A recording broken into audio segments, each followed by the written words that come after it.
जय माता दी मित्रों, हमारे YouTube चैनल में आपका हार्दिक स्वागत है। आज की इस वीडियो में मैं आपको बताने वाला हूं कि हनुमान जी की साधना किए बिना भी आप हनुमान जी की कृपा प्राप्त कर सकते हैं। और कमेंट में किसी ने मुझसे पूछा था कि क्या हम किसी भी देवी या किसी भी देवता की अगर हम सिद्धि प्राप्त करते हैं या फिर और सिद्धि प्राप्त करने के बाद में हम कोई भी कार्य उनसे करवाते हैं को अपनी मनोकामना के लिए या किसी भी कामना के लिए, तो क्या ऐसा ज़रूरी है कि हम सिद्धि ही प्राप्त करें? क्या हम बिना सिद्धि प्राप्त किए कोई भी कार्य देवी देवताओं से नहीं करवा सकते? तो इसका भी मैं जवाब आपको इसी वीडियो में दूंगा। दोनों चीज़ें आपको बता दूंगा। सबसे पहले हनुमान जी के कुछ एक उपाय मैं आपको बताता हूं जिनसे हनुमान जी प्रसन्न होंगे आपके ऊपर। मतलब कि इससे उनकी सिद्धि तो प्राप्त आपको नहीं होगी, लेकिन हाँ, हनुमान जी आपकी सहायता करने के लिए स्वयं आपके समक्ष आएंगे, अप्रत्यक्ष रूप से आपकी मदद करेंगे, अप्रत्यक्ष रूप से आपकी सहायता करेंगे। अगर आपकी कोई इच्छा है तो वो आपकी इच्छा भी पूरी होगी, आपके रुके हुए काम भी बनेंगे। मतलब कि जो भी आप अपने मन की बात हनुमान जी के सामने रखोगे वो बात वो स्वीकार करेंगे और उसको वो पूरा करेंगे। तो सबसे पहली चीज़ तो है कि हनुमान जी की कृपा प्राप्त करने के लिए जो हनुमान चालीसा का पाठ है वो बहुत ही ज़्यादा अद्भुत पाठ माना जाता है, क्योंकि यह पाठ स्वयं गोस्वामी तुलसीदास जी ने हनुमान चालीसा की भी रचना करी थी, रामचरितमानस की भी रचना करी थी। तो इसमें क्या है कि जो हनुमान चालीसा का जो भी व्यक्ति पाठ करता है उसके ऊपर निश्चित रूप से 100% नहीं 200% उसके ऊपर हनुमान जी की कृपा होती ही होती है, क्योंकि ये पाठ किसी आम व्यक्ति ने नहीं लिखा है। ये पाठ स्वयं गोस्वामी तुलसीदास जी ने लिखा है, जो कि भगवत के साक्षात स्वरूप हैं, स्वयं ईश्वर के स्वरूप हैं और महान तपस्वी हैं, महान ऋषि हैं। ठीक है, तो अगर आप हनुमान चालीसा का रोज़ एक पाठ करते हो तो हनुमान जी की कृपा आपको सदैव मिलती रहेगी। बस खाली रोज़ एक पाठ हनुमान चालीसा का करिए। ठीक है, दूसरा उपाय की बात करते हैं। अगर आप मंगलवार का व्रत रखते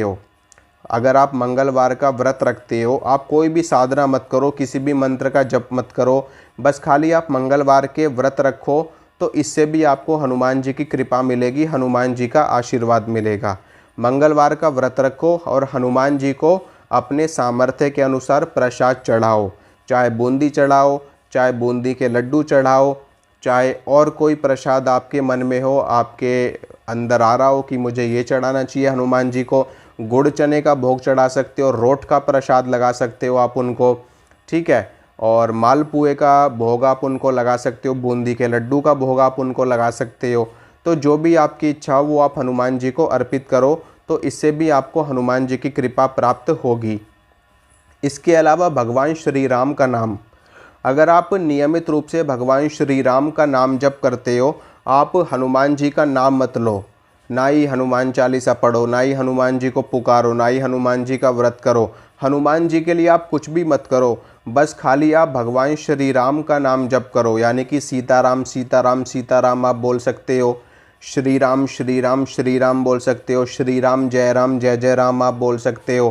तो भगवान श्री राम का नाम जप आपको करना है, तो हनुमान जी की सहायता आपको स्वतः प्राप्त हो जाएगी।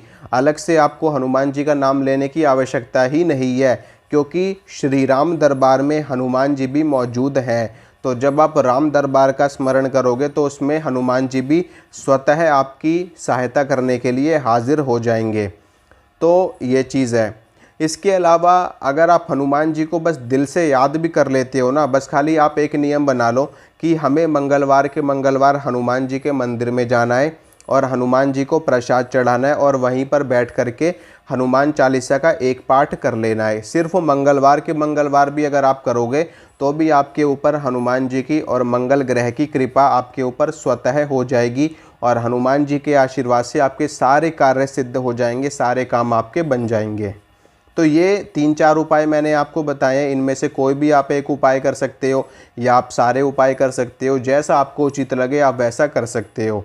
सभी से आपको हनुमान जी की कृपा मिलेगी। कोई बड़ी साधना करने की आवश्यकता नहीं है, ब्रह्मचर्य का पालन करने की आवश्यकता नहीं है, अलग से कोई विशेष अनुष्ठान करने की आवश्यकता नहीं है। बस ये उपाय करो, हनुमान जी की कृपा आपके ऊपर रहेगी, उनका आशीर्वाद आपके ऊपर रहेगा, वो आपकी सुरक्षा भी करेंगे और आपकी इच्छाओं को भी पूर्ण करेंगे।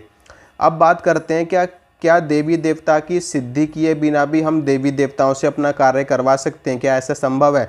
ऐसा बिल्कुल संभव है। इस दुनिया में ऐसे हज़ारों नहीं, ऐसे लाखों नहीं, ऐसे करोड़ों लोग हैं, ऐसे करोड़ों लोग हैं जो सिर्फ़ और सिर्फ देवी देवताओं का स्मरण करते हैं, उनको बस खाली दिल से प्रणाम करते हैं, सच्चे मन से उनको प्रणाम करते हैं, और जो भी उनके पास उपस्थित है भोग प्रसाद वो उनको अर्पित करते हैं। उसी से देवी देवता प्रसन्न हो जाते हैं और हमारा कार्य करने में लग जाते हैं। देवी देवताओं का स्वभाव ही होता है कि अपने भक्तों की रक्षा करना, अपने भक्तों की मनोकामनाओं को पूर्ण करना, अपने भक्तों की इच्छाओं को पूर्ण करना। और इसके लिए वो ये नहीं कहते कि आप हमें सिद्ध करो तभी हम आपकी सहायता करेंगे। सिद्धि तो साधकों के लिए है, सिद्धि तो योगियों के लिए है, सिद्धि तो तांत्रिकों के लिए है, जिनको बहुत सारे अपने कार्य करवाने होते हैं और बहुत कुछ आगे की चीज़ करनी होती है, उनके लिए होती है सिद्धि। ठीक है, उनके लिए होती है सिद्धि। लेकिन आप बिना सिद्धि किए भी सिर्फ़ और सिर्फ उनसे प्रार्थना करिए हाथ जोड़ करके। अगर आप माँ दुर्गा को मानते हो तो बस खाली माँ दुर्गा के सामने हाथ जोड़ करके प्रार्थना करिए, हे महादेवी, हम आपके बच्चे हैं, आपकी संतान है, आप हमारी माता हो, इस जगत की माता हो, हमारी रक्षा करिए, हमारी मनोकामना पूरी करिए। और हमारे पास आपको देने के लिए कुछ भी नहीं है, आप तो स्वयं इस ब्रह्मांड की स्वामिनी हो, सब कुछ आप देने में समर्थ हो। हमसे जो भी बन पड़ा वो हमने आपके लिए किया, और हमारे पास बस खाली यही है आपको अर्पित करने के लिए। और सच्चे मन से आप जो भी प्रसाद आप उनको अर्पित करोगे, देवी माँ उसे ही स्वीकार कर लेंगी। अगर आप वो भी नहीं दे सकते तो आप उनको एक जल का लोटा आप उनके समक्ष रखिए और उनसे प्रार्थना करिए, और फिर देखिए कैसे वो चमत्कार करती हैं आपके जीवन में, कैसे आपका जीवन बदलता है, और वो स्वयं आपकी सहायता करेंगी, आपकी रक्षा करेंगी और आपकी मनोकामनाओं को पूर्ण करेंगी। तो ऐसा बिल्कुल भी नहीं होता, ऐसा बिल्कुल भी ज़रूरी नहीं है कि आप सिद्धि प्राप्त करो तभी आप आगे कुछ कर सकते हो। बिना सिद्धि प्राप्त किए ऐसे करोड़ों लोग हैं जिनकी मनोकामनाएं प्रतिदिन पूरी होती हैं देवी देवताओं के द्वारा। ठीक है, उनके संकट भी दूर होते हैं, उनकी परेशानियां भी ख़त्म होती हैं। बस आप नियमित रूप से उनके लिए बस खाली एक जोत बत्ती उनके नाम से कर दो।